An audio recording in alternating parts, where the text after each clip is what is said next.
우리는 어제의 본문을 통하여서 참 신비로운 장면을 보게 되었습니다. 아브라함이 거하고 있는 곳에 세 명의 아주 귀한 손님이 찾아오는 장면, 그리고 아브라함이 그들을 영접을 하고 그들을 대접하는 일들을 보게 되었습니다. 그 세 명이 누구냐 했을 때 우리가 유추해 볼 수 있는 것이 그 이후의 이야기들을 보면 한 분은 여호와 하나님께서 오신 것을 우리가 알 수 있고요. 또 19장 1절의 말씀을 보시면 두 천사라는 말이 나옵니다. 그래서 아마 그렇게 하나님과 하나님의 천사들이 이렇게 아브라함을 방문하셨고, 또 그것을 아브라함은 알아채고 그 새 손님을 이렇게 영접하고 맞이하게 됩니다. 그들은 함께 먹고 마시고 함께 거하면서 함께 교제하는 모습들을 우리가 볼 수가 있는데요. 아주 중요한 일들 가운데 하나가 그 가운데 하나님께서 아브라함을 축복하시고 계시는 모습들, 그리고 그 축복의 말씀을 전하시는 것들을 우리가 함께 살펴볼 수가 있습니다.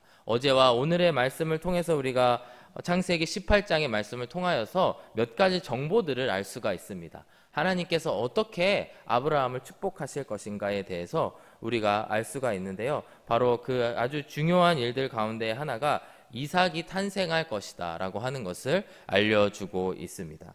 이삭을 탄생한다라는 거가 바로 그 아브라함의 적장자를 이제 낳게 하고 그로 말미암아 엄청난 축복을 아브라함에게 부어 주실 것임을 이 천사들과 또 하나님의 임재하신 가운데에 알게 된다라고 하는 것입니다. 그리고 동시에 이러한 축복과 더불어서 한 가지 사실을 더 알게 되는데요. 그것은 축복이 아닌 바로 엄청난 저주와 하나님의 심판이 어느 한 곳에 임하게 될 것이다 라는 것을, 그 사실을 하나님의 입술을 통하여서 아브라함이 듣게 됩니다. 그것은 바로 무엇이냐면 이제 오늘 함께 알게 될 이제 소돔과 고모라에 대한 말씀입니다. 16절과 17절의 말씀, 오늘의 본문의 말씀을 보시면 하나님과 아브라함이 상당히 친밀한 가운데에 이렇게 대화를 하고 있다라는 것을 우리가 볼 수가 있습니다. 그 사람들이 거기서 일어나서 소돔으로 향하고 아브라함은 그들을 전송하러 함께 나가니라. 17절에 여호와께서 이르시되 내가 하려는 것을 아브라함에게 숨기겠느냐, 이렇게 말씀을 하고 있습니다. 아브라함은 하나님의 천사들이 이제 소돔으로 간다라는 것을 첫 번째 알게 되었고요. 두 번째 17절 이하의 말씀을 통하여서 하나님께서 아브라함에게 참 많은 하나님의 그 진리의 말씀들, 또 계획들을 세우려고 하신 계획들에 대해서 알게 됩니다. 그리고 그 메시지는 말씀드렸다시피 다시 한번 반복이 되지만 하나님의 복에 대한 말씀이 주어지고 또 하나님의 저주에 대한 말씀이 동시에 나타나게 되어 있습니다. 18절 이하의 말씀을 보시면 아브라함에 대한 말씀, 또 이삭을 통하여서 이루실 일들을 이렇게 연속적으로 말씀을 해주십니다. 아브라함은 강대한 나라가 되고 천하 만민은 그로 말미암아 복을 받게 될 것이 아니냐, 이렇게 알려주고 계십니다. 19절의 말씀도 보시면 이렇게 축복을 하고 계시는데요. 내가 그 자식과 건속으로 명하여 여호와의 도를 지켜 의와 공도를 행하게 하려고 그를 택하였나니 이는 나 여호와가 아브라함에게 대하여 말한 일을 이루려 함이니라, 이렇게 말씀을 하고 있습니다. 아브라함 그리고 그 가족들을 통하여 그 후손들을 통하여서 하나님께서 큰 일을 이루시려고 하신다라는 것입니다. 19절의 말씀을 보시면은 내가 그를 택하였다라는 말이 나오게 되고요. 그리고 택하여서 그로 말미암아 여호와의 도를 지켜 의와 공도를 그로 말미암아 아브라함의 후손들로 말미암아 행하게 할 것이다라고 하는 축복의 메시지가 나와 있습니다.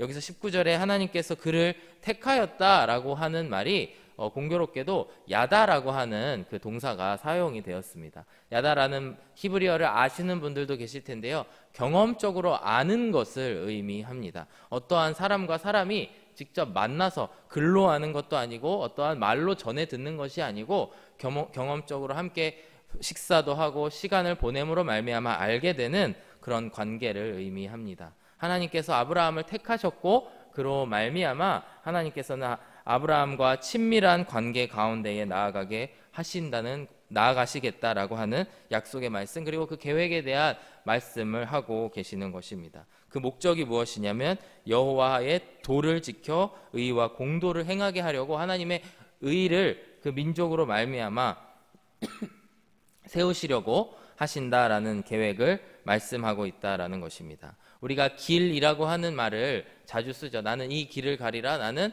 누구의 길을 따라가리라, 행하리라, 이런 말들을 많이 씁니다. 근데 이것이 무엇을 의미하고 있냐면 삶의 태도와 방식을 의미하는 것입니다. 여호와의 길을 간다, 여호와의 공도를 간다, 공의로운 길을 간다라고 하는 것이 다른 뜻이 아니고 하나님의 그 공의로우심을 따라서 하나님과 같이 거룩하고 공의롭게 살겠다라는 그 말씀인 것입니다.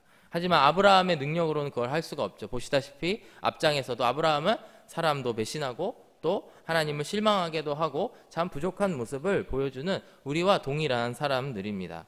하지만 하나님께서 그를 택하시고 그의 가정과 민족을 통하여서 그 공의를 세우시겠다, 그런 축복의 말씀을 하고 계시는 것입니다. 그리고 이거와 상반되게 동전의 뒷면과 같이 축복이 있으면 항상 심판이 따라오게 되는데요. 그 심판은 바로 소돔과 고모라가 하나님의 도와는 전혀 다른 생활 방식, 생활 태도를 살고 있기 때문에 그들을 하나님께서 그들의 죄악을 멸하시겠다, 이렇게 말씀을 다시 한번 알려주고 계시는 것입니다. 이것을 통해서 우리가 하나님의 성품을 알 수가 있습니다. 하나님은 공의로우신 분이시다라는 것을 우리가 볼 수가 있습니다. 하나님은 하나님께서 세우신 기준들 그리고 하나님의 법들을 지키시는 일들에 중요시 생각하시고 그 가운데에 그것을 이루시기 위해서 아브라함을 택하셨음을 알 수가 있습니다. 하지만 동시에 하나님께서는 그 가운데에 또 민족을 세우시기 위해 또 남은 자들을 세우시기 위해서 아브라함을 택하시고 그로 말미암아 살리신다라는 것을 볼 수가 있습니다. 오늘 이러한 배경을 가지고 아브라함과 하나님과의 대화의 말씀들을 함께 살펴보기를 원합니다. 그러면서 그 과정 가운데에 하나님이 어떤 분이신가, 그렇다면 하나님이 어떠한 분이시고 어떠한 일들을 계획하고 계시는 분이신지를 조금 더 살펴보기를 원합니다. 첫 번째, 하나님이 어떤 분이시냐면 바로 우리의 기도를 들으시는 분임을 볼 수가 있습니다. 오늘의 본문의 말씀을 함께 살펴보시면은 하나님께서 기도를 들으시는데요, 두 가지의 다른 종류의 기도를 하나님께서 동일하게 듣고 계신다라는 것을 우리가 알 수가 있습니다. 첫 번째는 하나님께서는 우리들의 부르짖는 기도를 들으시는 분임을 우리가 볼 수가 있습니다. 21절의 말씀을 보시면 내가 이제 내려가서 그 모든 행한 것이 과연 내게 들린 부르짖음과 같은지 그렇지 않은지 내가 보고 알려하노라, 이렇게 말씀을 합니다. 바로 소돔과 고모라 땅에 하나님의 죄악된 일들, 하나님 보시기에 죄악된 일들, 하나님의 뜻과 벗어난 일들이 너무나 심했기 때문에 그곳에 있는 사람들이 부르짖었던 것 같습니다. 그 하나님께 부르짖는 기도를 하나님께서는 들으시고 그것을 확인하기 위해서 나아가시고 또 확인이 된 이후에는 바로 그곳을 심판하시겠다라고 말씀을 하고 계시는 것입니다.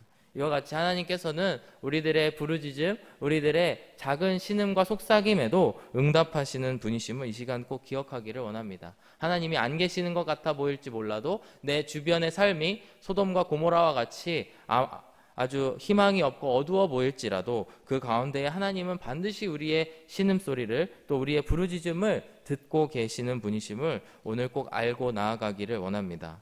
두 번째로 하나님께서는 어떤 기도를 들으시는 분이시냐면 바로 나의 중보 기도를 들으시는 분이심을 오늘 본문을 통해서 알 수가 있습니다. 중보 기도라고 하는 말이 우리에게 익숙한 말이 되었지만 그 말뜻 자체가 나를 위해서 기도하는 것이 아니고 타인을 위해서, 다른 사람을 위해서 내가 하나님께 부르짖고 기도하는 것이 바로 중보 기도입니다. 23절 이하의 말씀을 보시면 이제 우리가 잘 알고 있는 말씀이죠. 오늘 본문의 핵심이 되는 말씀인데요. 하나님과 아브라함 간의 이야기들이 이렇게 주고받는 이야기들이 나옵니다. 아브라함이 하나님께 이렇게 기도를 합니다. 아브라함이 가까이 나아가 이르되 주께서 의인을 악인과 함께 멸하려 하시나이까? 그 성 중에 의인 50명이 있을지라도 주께서 그곳을 멸하시고 그 50의인을 위하여 용서하지 아니하시리이까? 주께서 이같이 하사 의인을 악인과 함께 죽이심은 부당하오며 의인과 악인을 같이 하심도 부당하니이다. 세상을 심판하시는 이의 정의를 행하실 것이 아니니까, 이렇게 하나님 앞에 중보하며 부르짖습니다. 사실 아브라함은 그 직전에 오늘의 본문의 말씀처럼 축복을 받았기 때문에 전혀 소돔과 고모라 땅에 임할 심판을 걱정할 처지가 되지 않습니다. 이미 아브라함은 그곳에서 벗어났고 하나님의 어마어마한 축복이 임하실 것이라는 확신, 그리고 그것을 직접 들었기 때문에 얼마나 부푼 마음을 가지고 있었을까요? 하지만 아브라함은 그곳 가운데에서 그 멸하게 될 소돔과 고모라, 또 우리가 자세히 살펴보면 그 가운데에 있는 자기의 친족인 롯의 가족들을 생각하고 그들을 걱정하면서 하나님께 부르짖었던 것입니다. 그리고 하나님께서는 26절의 말씀을 통해서 그것에 응답하심을 볼 수가 있습니다. 여호와께서 이르시되 내가 만일 소돔 성읍 가운데에서 의인 50명을 찾으면 그들을 위하여 온 지역을 용서하리라, 이렇게 말씀을 합니다. 그리고 우리가 함께 읽었지만 계속해서 그 숫자가 줄어들지만 그 가운데에서 하나님의 응답은 계속해서 용서하리라, 용서하리라, 용서하리라, 이렇게 말씀하시는 것을 볼 수가 있습니다. 이와 같이 하나님께서는 내가 나를 위해 부르짖는 기도도 들으시고 동시에 내가 타인을 위해서 부르짖는 기도도 들으시는 분이심을 오늘 본문을 통해서 알 수가 있습니다. 제가 맡고 있는 주일 사역 가운데에서 이제 오전 8시 15분에 시작하는 중보기도 모임이 있습니다. 그래서 이제 2부 예배가 9시 예배가 시작하기 전까지 함께 모여서 기도를 하게 되는데요. 최근에 성도님들께 연락이 왔는데 우리가 함께 기도하고 있는 환우들, 질병을 가지신 분들을 위한 기도 제목을 이제 제 이름을 빼주십시오, 이런 요청이 한 두세 분이 동시에 이렇게 왔습니다. 그래서 지난주, 지지난주 함께 기도하는 분들과 함께 나눴는데 참 이게 너무나 기쁘다, 우리의 명단이 줄어든다라고 하는 것이. 그렇지만 또 병에 드시는 분들이 계셔서 또 애드가 될지 언정 우리가 함께 기도했던 분들, 몇 개월 동안 또 몇 년 동안 기도했던 분들의 이름들이 지워져 가는 것이 너무나 감사하다라고 하는 이야기들을 나눈 기억이 있습니다. 이와 같이 하나님께서는 들으시지 않는 것 같지만 매주 우리들의 응답하심에 귀 기울이시는 분이심을 함께 고백하고 나누는 귀한 시간을 나누었습니다. 그리고 제가 한 가지 H캠프에 관련해서 스포일러를 함께 하나 하자면, 그 이름을 지은 성도님 중에 한 분이 H캠프 가운데 간증을 하게 되시니까요, 빠지지 마시고요. 예, 그런 일들이 우리 교회 가운데 있다라는 것입니다. 이와 같이 하나님께서는 우리의 기도를 들으시고 응답하시는 분이심을 오늘 이 시간 꼭 기억하시기를 원합니다. 그리하여서 그 가운데 하나님께서는 하나님의 공의를 세우시고 우리를 사랑으로 또한 이끌어 주시는 분이심을 기억하시는 이 아침이 되시기를 바랍니다. 두 번째로 오늘 우리가 기억해야 될 하나님의 모습은 어떤 분이시냐면, 바로 하나님께서는 그 사람들을 멸망하지 않으시려고 하는 그 하나님의 마음을 오늘의 본문을 통해서 알 수가 있습니다. 오늘의 본문은 본문 23절 이하의 말씀을 보시면 계속 같은 내용이 사실 반복이 되죠. 하지만 그 숫자만 계속 바뀌게 됩니다. 주님 50명이 있어도 멸하시겠습니까? 아니, 멸하지 않겠다. 45명, 40명, 30명, 20명, 10명까지 이렇게 내려가서 10명의 이제 의인이 있어도 멸하시겠습니까? 멸하지 않겠다. 이렇게 하나님께서 응답하시는 말씀들을 볼 수가 있습니다. 사실 이 본문을 보면서 하나님의 대답은 정해져 있구나, 그것이 하나님께서 무조건 용서하지 않을 수밖에 없는 그런 우스운 분이라는 의미가 아니고, 하나님께서는 이미 용서하시기로 결정을 하셨구나라는 것을 우리가 볼 수가 있습니다. 하나님의 그 뜻이 이미 세워졌고, 그 가운데에서 우리가 해야 될 것은 모든 그 죄에서 벗어나서 그 하나님의 마음에 흡족하게 되는 것이다라고 하는 것을 이 시간 기억하기를 원합니다. 요나서의 말씀을 보아도 이러한 비슷한 하나님의 말씀이 있습니다. 요나서 말씀을 보시면 그 니느웨 땅에 가서 그곳에 있는 백성들에게 회개의 말씀을 전하라라고 요나에게 말씀을 하십니다. 이미 하나님께서는 그 이방 족속인 그들을 용서하시기로 마음을 먹으셨지만 오히려 요나라고 하는 사람이 가서 말도 안 됩니다, 저 사람들은 정말 나쁜 사람입니다, 이렇게 하나님께 일러 바치는 그런 일들을 우리가 보게 됩니다. 이미 우리의 크신 하나님, 사랑의 하나님께서는 이미 우리를 용서하시기로 정해 놓으셨다라는 것을 오늘 이 시간 기억하기를 원합니다. 하지만 하나님은 공의로우신 분이시기 때문에 그런 사랑에도 불구하고 바로 예수 그리스도를 통하여서 그 구원의 길로 나아갈 수 있는 그 길을 우리에게 열어주셨다라는 것을 오늘 이 시간 함께 기억하기를 원합니다. 마지막 세 번째로 우리가 오늘 본문을 통해서 기억돼야 될 것은 하나님의 그 크신 사랑에도 불구하고 구원을 받을 의인이 한 명도 없다라는 현실을 함께 살펴보기를 원합니다. 오늘의 본문에는 나와 있지 않지만 결국에 이 소돔과 고모라가 어떻게 되나요? 이들이 다 심판을 받게 됩니다. 우리는 그 결말을 너무나 잘 알고 있습니다. 그것은 마치 로마서 3장 23절 우리가 잘 알고 있는 말씀인데, 모든 사람이 죄를 범하였음에 하나님의 영광에 이르지 못하다라고 하는 이 말씀과 같이 이 소돔과 고모라가 멸해질 수밖에 없는 그런 운명이었다라는 것을 우리가 알 수가 있습니다. 사실 우리도 가만히 있으면 소돔과 고모라와 똑같은 그런 존재들임을 이 시간 고백하기를 원합니다. 우리도 죄악되고 또한 무능하기 때문에 능히 구원을 받을 수 없는 존재들이라는 것입니다. 하지만 하나님께서는 아브라함을 택하시고 또 이후에 아브라함의 후손으로 오실 예수 그리스도를 통하여서 오늘의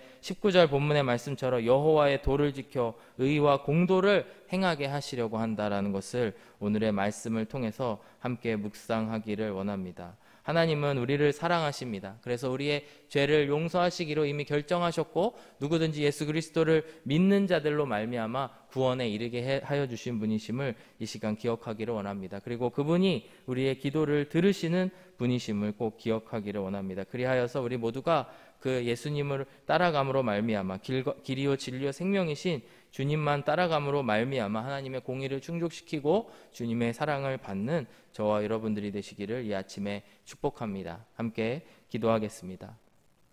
사랑하는 아버지 하나님, 감사합니다. 우리의 기도를 들으시는 주님, 우리와 함께하여 주시고 우리를 구원에 이르게 하여 주심에 감사드립니다.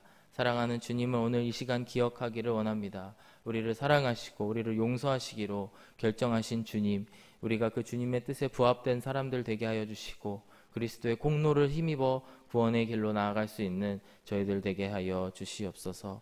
주님의 사랑과 공의에 감사드리며 예수 그리스도의 이름으로 기도드렸습니다. 아멘.